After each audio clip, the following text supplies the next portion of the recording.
You tell us when you're ready to, when you record.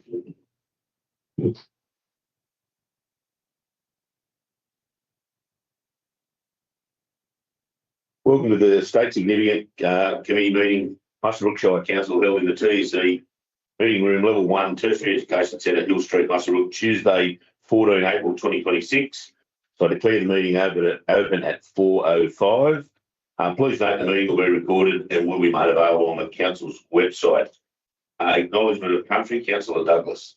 I'd like to acknowledge the Wanneroo people, the custodians of the land that we meet on today, and I pass my deepest respect on to elders past, present and emerging, and I offer that same respect for everyone attending the meeting today. Thanks, Councillor Douglas. Please be seated.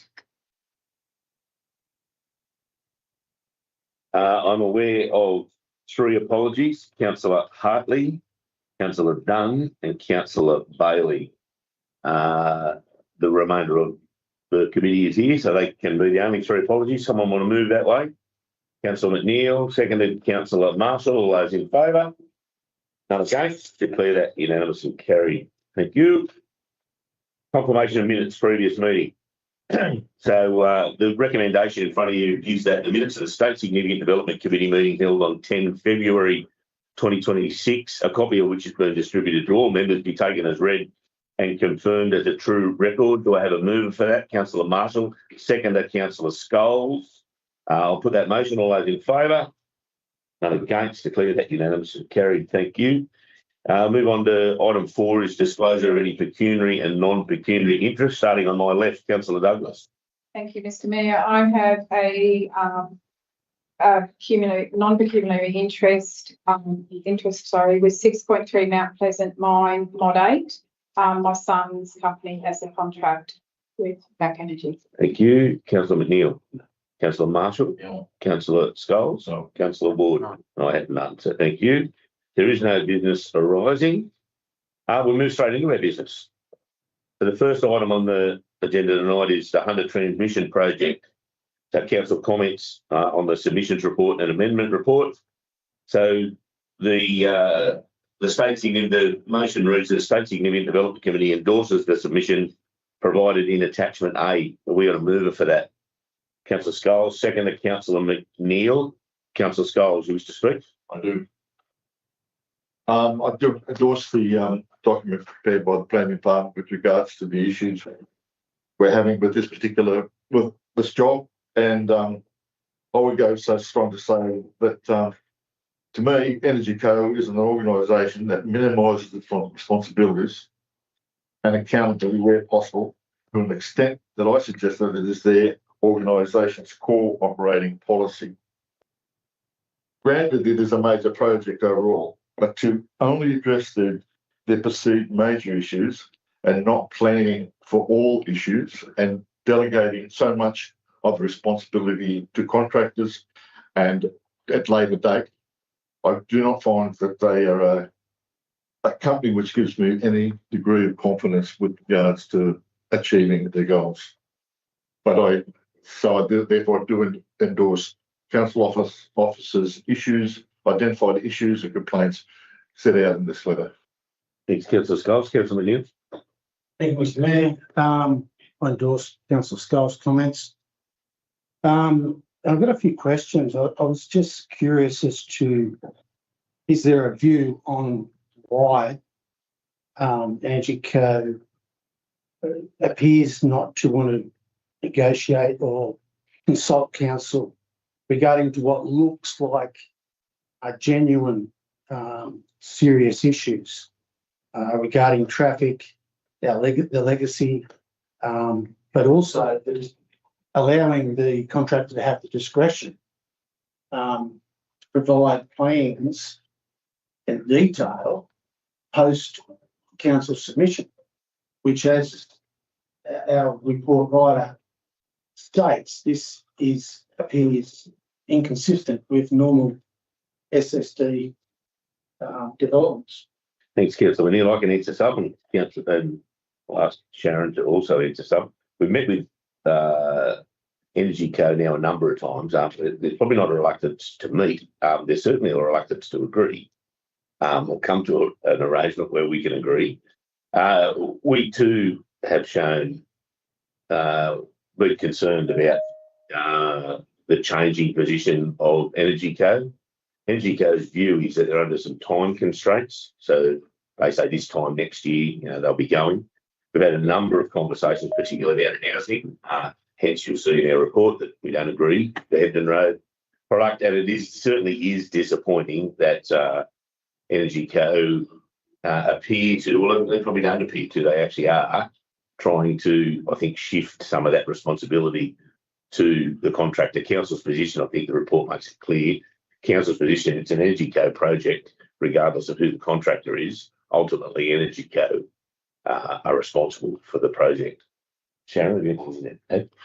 So, Mr. Mayor and councillors, with the reports that were submitted so far, Energy Co have rebutted council staff and claimed that there are favourite concerns or issues with Hebden Road, New England Highway intersection that we have.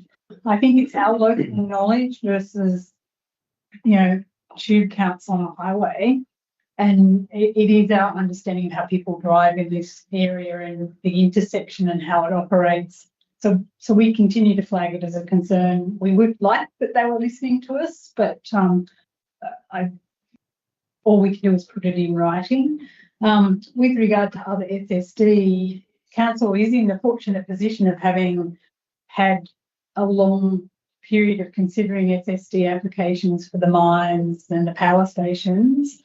Energy Co probably hasn't had as much experience in putting together SSD applications and isn't aware that for mines, as an example, we actually require a lot of that detail to be spelled out and even conditioned in consents and not left sometime into the future. So I think our issue here is the New South Wales government, and it's much harder to negotiate. And I mean, the Director of Planning makes a good point with the road. Of course, we want the best deal we can get, hence our temporary worker accommodation policy and all the work that went into that. We say that opponents should be complying with that policy. Now, of course, it's early on in the policy. We have to have some of these facilities built. But the issue with the road, one of the key issues with Hebden Road, is that they won't consider, if you come out of Hebden Road, so you can come from Muswellbrook and turn left down Hebden Road, but they won't consider coming out of Hebden Road and turning right. Now, if you have to come out of Hebden Road and you can't turn right towards Muswellbrook, I think it's pretty clear to everyone, Muswellbrook's not going to get a hell of a lot of business out of the HCP project if you have to turn left towards Singleton. And if you know the highway well, there's probably not too many areas to turn around. If it is, it's a fair way towards Singleton before you're going to make the decision to come back to Muswellbrook. So that's one of the issues we've got, is that they won't do any studies, and they certainly won't spend any money on that intersection to enable traffic coming out of that project. And there'll be a considerable amount of traffic, some 300, I understand, and none of them will be able to turn right and head towards Muswellbrook. Well, supplementary questions. Yeah. Just in terms of the issues raised, has this been raised with the appropriate ministers or minister? If not, do you think that would be prudent? It has. It's certainly been raised with the minister's office. And of course, when tonight's meeting come up, there's in due course, it's when we have our meetings, but we are still working on these issues.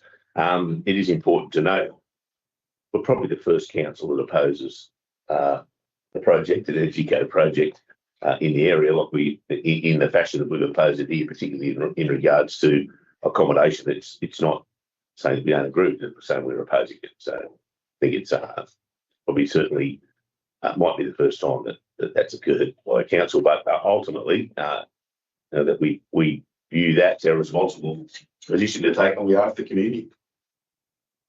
Any response from the minister? We haven't had any yet. These meetings occurred with senior people only the week leading up to Easter. Yeah. Week leading up, so some 2 weeks ago.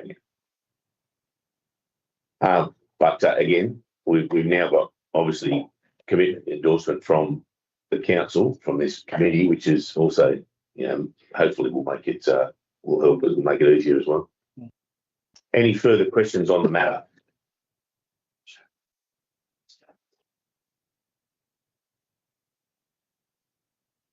Okay.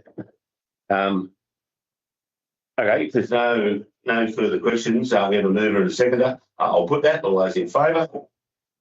None against? Clear that unanimous and carried. Thank you. 6.2, Muswellbrook Solar Farm, revised accommodation and employment strategy. So the recommendation in front of you reads that the State Executive Development Committee, 1, notes the responses in the table, that is attachment A. 2, supports the revised accommodation and employment strategy for Muswellbrook Solar Farm, subject to the commitments in the strategy being fulfilled. And 3, advises that the use of accommodation built for the Hunter Transmission Project, HTP, if built in Hebden Road, is not supported by council due to traffic safety and lack of legacy outcomes. This temporary worker accommodation will only be used for the HTP project, then decommissioned. Someone want to move that way? A mover, Councillor McNeil, seconded Councillor Marshall. Councillor McNeil. No comment, Mr Mayor. I think the report says it all. Thank you. Councillor Marshall.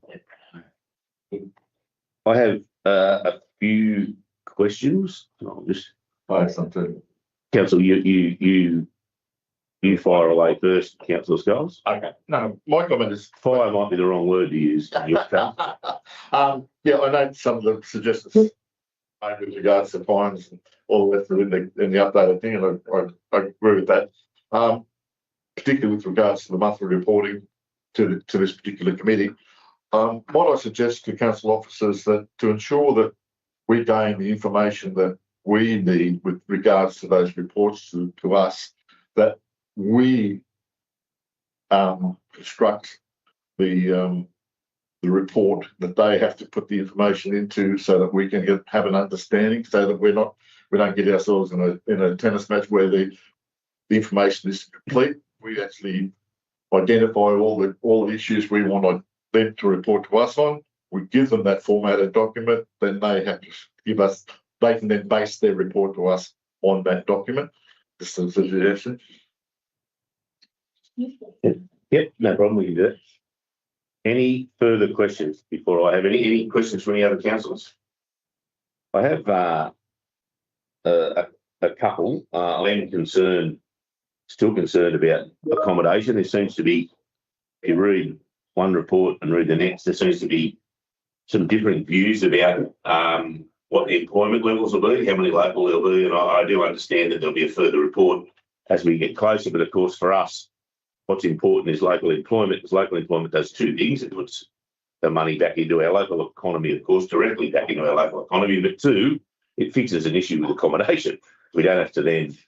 We do understand, and certainly I don't support the fact that any project will go around visiting a large number of real estate agents trying to rent any available housing. We've just had a battery project down at Liddell do the same thing. One of the companies down there effectively taking every available rental that is available in town. Of course, we've already got an issue with accommodation. All this does is exacerbates that position. So we certainly can't have that position. I'm not sure there is a commitment yet, although it's mentioned. I'll be able to help me, but I'm not sure there is a commitment yet. There is on a number of occasions mentioned Loftburg Crescent and Tyndale Street, but I understand there is no commitment to use those places yet. They're in a report, but certainly no commitment. So I think we need to be well aware, particularly of the accommodation issues there. I also would encourage OX2, and I know there's a couple of them tonight in our audience, but I would encourage OX2 on a couple of fronts. One of them being, of course, the accommodation I've just spoken about. The second one being, it's obviously council's position, fairly clear position. We want you to use, not only use local employees, but local contractors, which use, of course, employ local employees. So we want to use local businesses, and certainly council would be happy to be involved in any facilitation of any programs or any any position you want to put to when you are presenting to local contractors. I do know that you mentioned here that you've used the Energy Co workshops. They're a lot broader than probably we expect in this community. And you've also use the Chamber of Commerce. Now, the Chamber of Commerce, of course, represent local business, small business. They don't represent all local small business. They represent a percentage of those. I think probably been shown with some events that this council have run for small business and the amount of people we've had here. So we'd certainly be happy to facilitate. You know, we have fairly good access or social media and access to the media in advertising some of those things. So we want to do everything we can to make sure that our local contractors are considered when in the response here where you say you're going to use local people and local contractors, and of course direct your principal contractor to do the same. We did have a conversation in our local Indigenous, our reconciliation meeting. It's called reconciliation anymore. It's Indigenous committee. Our Indigenous reference group in regards to apprenticeships. Now, that wasn't just Indigenous apprenticeships, but in regards to apprenticeships. So I think it would be good for this council to also, when I say apprenticeships, what I mean is an apprenticeship position where you might start off as an apprentice with OX2, and you might be there for 6 or 12 months, and then there's another thing that's starting up. Of course, council's in the best position to know what projects are being built. In fact, probably the state government, I would say. We're well aware of every project and start dates, finish dates. So we would, again, be happy to facilitate, but I can't think what Councillor Neil might be able to help me, whatever. It's a position where you would start as an apprentice and you would move from business to business, progressing from year 1 to year 2, right through to become a tradesman in whatever the particular area might be. So we'd be happy to facilitate something like that as well. And we're pretty keen to make sure that those programs can start with really good relationships with the local high school. So a lot of that facilitation certainly could start with the local high school, where we know that OX2 would be, and certainly they have indicated that they'd be keen to be involved in something like that. So I guess they're probably all the comments I have to make at the moment. Council will, this closing comment, Council will make sure that not only OX2, but every project complies with their development conditions. It is important for us. I think it was the minister that might have said, one of the minister's reps might have said it's once in a lifetime opportunity for us, and this council's not about to give up that once in a lifetime opportunity with the large amount of development we have over the next few years in this community. And for us, it's not the only focus, but certainly the key focus is ensuring that our community gets the best possible deal we can get out of these changes. So we have a mover and a seconder. Any further comment? Any questions? That being the case, I'll put that. All those in favour? None against. Declare that unanimous and carried. Thank you. 6.3. The Mount Pleasant mine. We'll wait for Councillor Douglas to go.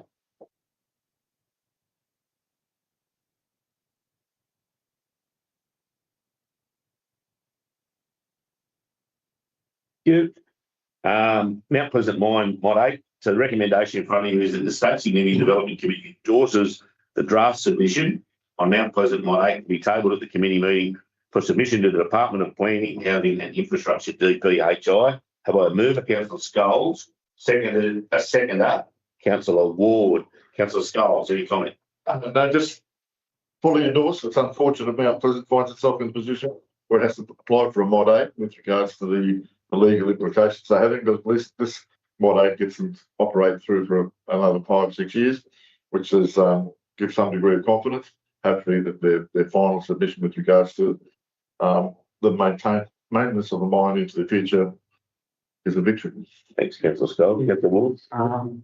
Jobs 1, 2, 3, 4, 5, 6, 7, 8, 9, 0. Yeah.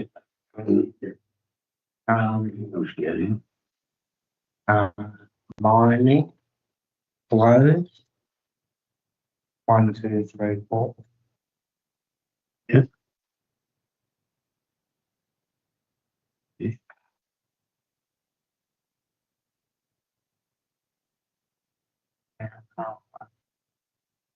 Yeah. Mount Arthur. Yeah, what's the relationship with Mount Arthur? So, perhaps councillor Ward, you're recognising that this application will see an increase in staff on site, Oh, okay. and the extra time gives a chance for proper closure planning if they don't proceed through the court system and have the state significant development application approved, formally approved. At least we get a period of time to go through a closure process like we are with Mount Arthur. Is that correct? Certainly, it certainly lessen the effect on Mount Arthur as well. Yeah. Yeah, I agree. I just have a question for the Director of Planning. I did notice in the submission there was some comments about SponCom out there. I wasn't aware of any major SponCom issues at Mount Pleasant. I actually thought they were possibly from another mine. No, Mr Mayor and councillors, I think nearly every time I've been on site, there's evidence of SponCom. Small bit. Yeah. It just seems to be a characteristic of the coal in, I can't remember which scene, but one of the scenes that runs through to. I can provide back with regards to that. I think you'll find as much already in Peacefield.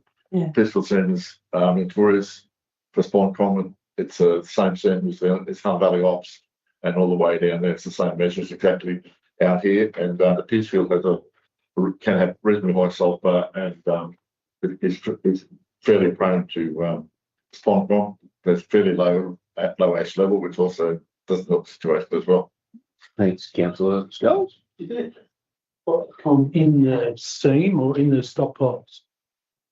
Miss Mayor, councillors, when I've seen it, it's in the seam, so they may have cut through the coal and you will actually see the fire or the smoke coming out from within the seam. It's oxidised and become exposed. Often it's after rain, but it works. Yeah.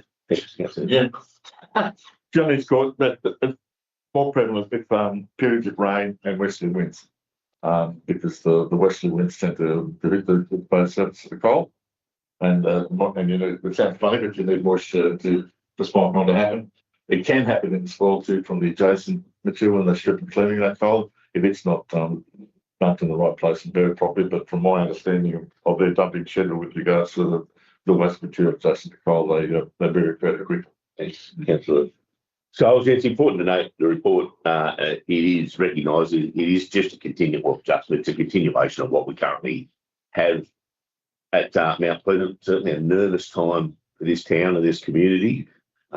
I wouldn't like to be dealing with what we know is what's ahead of us in 2030 and having to deal with this in 2027.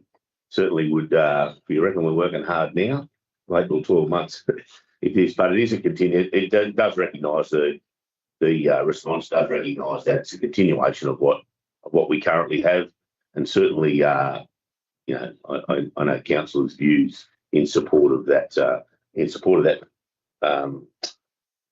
that mine, and certainly support the submission. Any further questions? That being the case, I'll put that. All those in favour? None against. Declare that unanimous and carried. We better get Councillor Douglas back in.